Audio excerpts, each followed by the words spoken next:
The President of Kenya, Uhuru Kenyatta, has fired barbs at the UN for dismissing Lieutenant General Jonson Onieki, who was the commander of the UN mission in South Sudan in the war-racked country. Kenyatta made the comments while attending a dinner at the Serena Conference Center in Kampala, hosted for the diplomatic corps.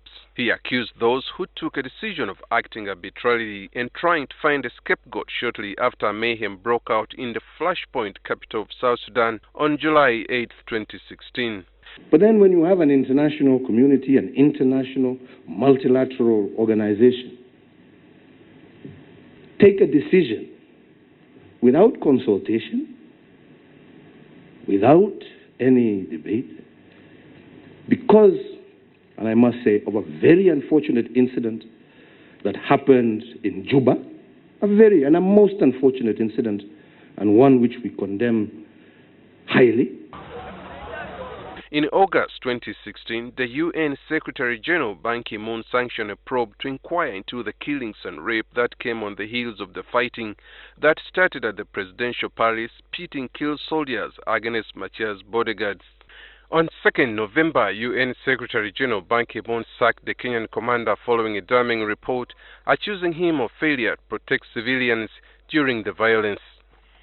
Despite the dismissal of Kenya's commander, Lieutenant General Jonson Onieki from UNMISS peacekeeping mission in South Sudan, President Uhuru says Kenya will not agree to be scapegoated over what he called failure of the entire system and mission. How long has the UNMISS mission been in South Sudan? How many South Sudanese have died in Bentiu, in Wa?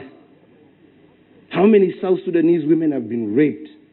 What has UNMISS been doing that whole period? Isn't there a problem? But now, because of one incident, somebody must take the blame.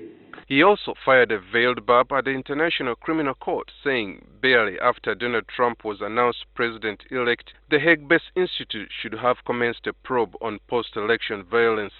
Of the people of the United States, that they have elected a president. And we accepted their sovereign right to do so, despite the fact that there were violent demonstrations. In fact, I was quite tempted to look for Fatou Bensouda to put a case against post-election violence in the United States.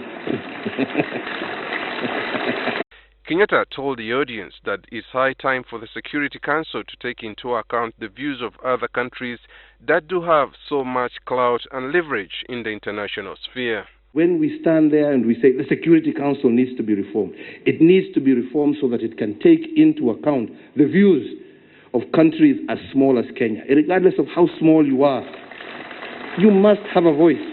Kenyatta contributed $20,000 toward the Uganda Cancer Institute, while President Museveni, who was represented by Prime Minister Ruhakana Rugunda, gave 100 million shillings. Focus on your part is very, very much appreciated by government, because this enhances the work and the role of government and the people in the fight against cancer. As all of you know, cancer is ravaging both our country and our region.